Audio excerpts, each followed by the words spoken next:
नमस्ते बच्चों। पिछले वीडियो में हमने जो हमारा पाठ 6 है संख्या ज्ञानम, उसके अंदर ये पढ़ा कि संख्या 1 से लेकर 4 तक पुल्लिंग, स्त्रीलिंग और नपुंसक लिंग के अंदर इनका प्रयोग किस प्रकार से किया जाता है। तो हमने इसके बारे में पढ़ा कि पुल्लिंग के अंदर एकः, एका, एकम, दो का, द्वौ, द्वे, द्वे, त्रय, त्रिस, त्रीणि, चत्वार, चतस, चत्वारि। तो ये इस प्रकार से मतलब 1 से 4 तक जो संख्याएं हैं उन संख्याओं का अलग अलग प्रयोग होता है तीनों लिंगों में। और फिर उसके बाद हमने 1 और 2 के जो शब्द 1 और 2 के 2 का वाक्य प्रयोग भी हमने पढ़ा कि यहाँ पर जैसे विवेक के लिए एकः आया है, सीमा के लिए एका आया है, एकः, एका, एकम। तो ये इस प्रकार से हमने पढ़ा। आज हम आगे का जो है उसके बारे में पढ़ेंगे। तो हमें ये ध्यान रखना है कि वाक्य का प्रयोग कहाँ पर और किस प्रकार से होता है, क्योंकि 1 से 4 तक संख्या तक वाक्य का प्रयोग है वो नपुंसकलिंग, स्त्रीलिंग और पुल्लिंग, इन तीनों के लिए अलग अलग तरीके से होता है। यानी संख्या 1 से 4 तक प्रत्येक लिंग के अंदर उसका प्रयोग अलग अलग तरीके से होता है और 5 के बाद समग्र रूप से तीनों के लिए एक ही संख्या का प्रयोग हो जाता है। तो चलिए बच्चों, अब हम आगे देखते हैं यहाँ पर। तो अब यहाँ दिया है त्रयः बालकाः क्रीडन्ति। अब देखो यहाँ त्रयः है, तो अगर अपन यहाँ वापस यहाँ जाते हैं, अब यहाँ जाते हैं तो ये त्रय शब्द किसके लिए आ रहा है, ये त्रयः किसके लिए आ रहा है, पुल्लिंग के लिए आ रहा है। इसका मतलब इसका क्या हो जाएगा, त्रयः बालकः क्रीडन्ति, मतलब 3 बालक खेलते हैं। क्या हो जाएगा इसका, इसका हो जाएगा 3 बालक खेलते हैं। क्या हो जाएगा इसका कि 3 बालक खेलते हैं। अत्र त्रिसः चटका कुंजन्ति। अब देखो यहाँ क्या आ गया, यहाँ त्रय आया था, यहाँ त्रिसः आ गया, यहाँ त्रयः, यहाँ त्रिसः, क्या आ गया, त्रिसः। अब अत्र त्रिसः चटकाः गुंजन्ति। अब जब हम यहाँ वापस देखते हैं तो त्रिसः किसके लिए आ रहा है, स्त्रीलिंग के लिए आ रहा है। ये देखो त्रिसः किसके लिए आ रहा है, स्त्रीलिंग के आ रहा है। इसका मतलब चटका, चटका का मतलब क्या होता है, चिड़िया है। तो इसका क्या हो जाएगा, अत्र यानी यहाँ, यहाँ त्रिस यानी 3, चटका यानी चिड़िया, ठीक है। और गुंजती क्या कहते हैं, चह, चाह रही है। मतलब यहाँ 3 चिड़ियाएँ हैं, वो क्या हो रही है, चहचा रही है, मतलब चिड़िया है वो बोल रही है। तो यहाँ क्या हो जाएगा, अत्र त्रिसः चटका गुंजन्ति। त्रिसः क्या हो जाएगा, त्रिसः, ठीक है। अब यहाँ देखो क्या आया, त्रीणि फलानि करंडके सन्ति। त्रीणि आया है। अब यहाँ देखो वापस ये त्रिस, यहाँ नपुंसक लिंग के लिए क्या आ गया, त्रीणि। तो फल है वो क्या है, नपुंसक लिंग। फल है वो क्या है, नपुंसक लिंग है। यानी यहाँ पर फल क्या हो गए, नपुंसक लिंग। तो त्रीणि यानी 3, त्रीणि यानी 3, फलानि यानी फल, बहुवचन है, ठीक है। और करंडक के क्या कहते हैं, टोकरी को। 3 फल टोकरी, टोकरी में, और संति यानी है। तो अब देखो बच्चों, यहाँ पर क्या है कि हमने पहले पढ़ा त्रयः, मतलब ये किसके लिए आ रहा है, ये आ रहा पुल्लिंग के लिए। त्रयः पुल्लिंग के लिए। क्यों? क्योंकि यहाँ बालका लिखा था। क्या लिखा है? बालका। तो यहाँ ये पुल्लिंग के हिसाब से आया। फिर त्रिस्सह, ये चटका, तो चिड़िया क्या होता है? स्त्रीलिंग है, इसलिए यहाँ त्रिस्स आया। और जो फल है वो क्या है? नपुंसकलिंग है, इसलिए यहाँ क्या आया है? त्रीणी शब्द आया है।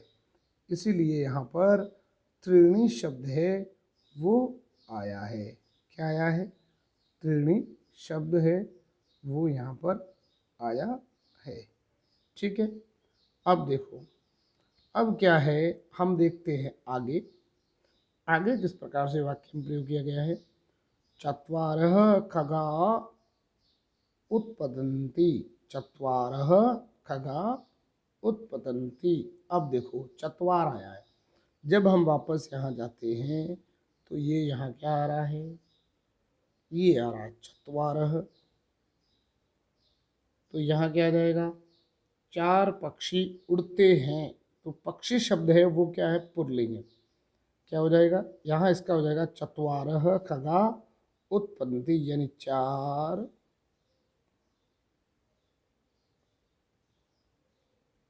पक्षी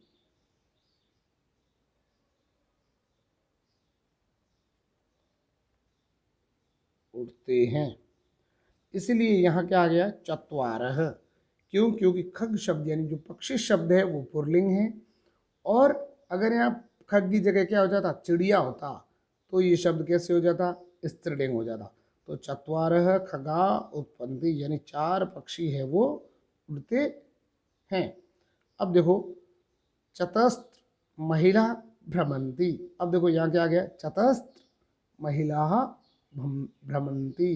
अब महिला शब्द है वो क्या है? स्त्रीलिंग है। तो ये यहाँ क्या आ गया? ये आ गया चतस्त्र, ये आ गया।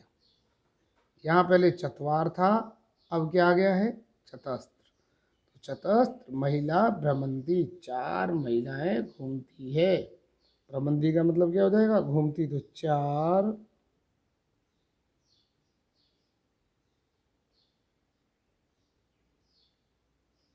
महिलाएं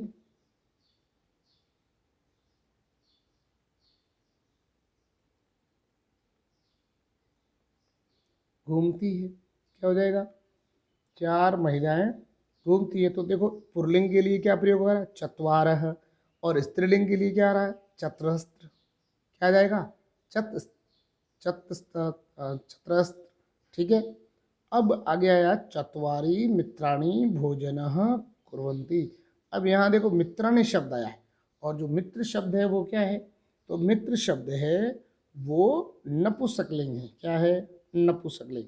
तो चार मित्र भोजन करते हैं, इसका क्या हो जाएगा? चार मित्र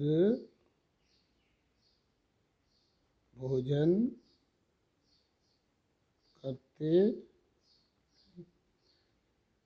चत्वारि मित्राणि भोजनः कुर्वन्ति, चार मित्र भोजन करते हैं। क्या कर रहे हैं? चार मित्र भोजन करते हैं। तो यानी यहाँ जो ये चत्वारि शब्द आया है, ये मित्राणि शब्द है, ये क्या है? नपुंसकलिंग है, उसके अकॉर्डिंग आया है। अब देखो नीचे क्या दिया? प्रयागे एकाहा नदी अस्ति। अब देखो एक का शब्द, एक का शब्द किस में आएगा? तो एक का क्या है? नदी क्या है? स्त्रीलिंग है। तो प्रयाग में क्या है? एक का नदी, यानी प्रयाग में एक नदी है। कौन कौन सी है? गंगा। प्रयाग में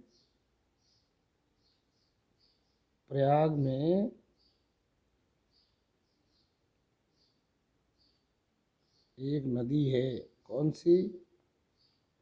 गंगा। यानी प्रयाग में कौन सी नदी है? गंगा है। ठीक है।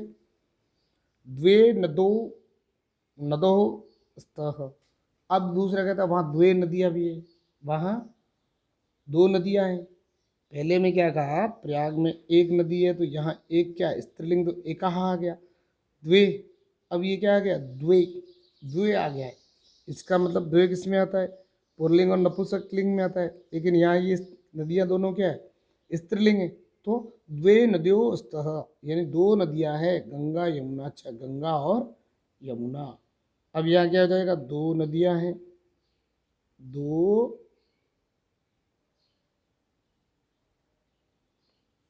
नदियाँ हैं। कौन सी है? तो गंगा और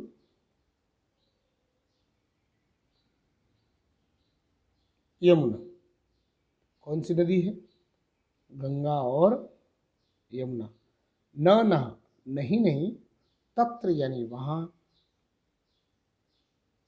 तिस्रः नद्यः सन्ति, तिस्रः नद्यः सन्ति। अब देखो जो तिस्रः आया है वो किसके लिए आता है? स्त्रीलिंग के लिए आता है। यानी यहाँ आप देखेंगे ये तिस्र, त्रय त्रिसः त्रीणि, त्रयः त्रिसः त्रीणि, त्रयः त्रिसः त्रीणि। तो न तत्र त्रिसः नद्यः सन्ति, नहीं नहीं, यहाँ पर क्या है? 3 नदियाँ हैं। कौन सी? यमुना, गंगा, सरस्वती च। तो यहाँ क्या हो जाएगा? नहीं नहीं, नहीं नहीं, वहाँ 3 नदियाँ हैं। कौन सी है? तो यमुना, गंगा और सरस्वती। ठीक है विद्यार्थियों, इस प्रकार से आपको समझ में आ गया कि 1 से 4 तक जो संख्या है उसका प्रयोग किस प्रकार से होता है। तब तक फिर आगे।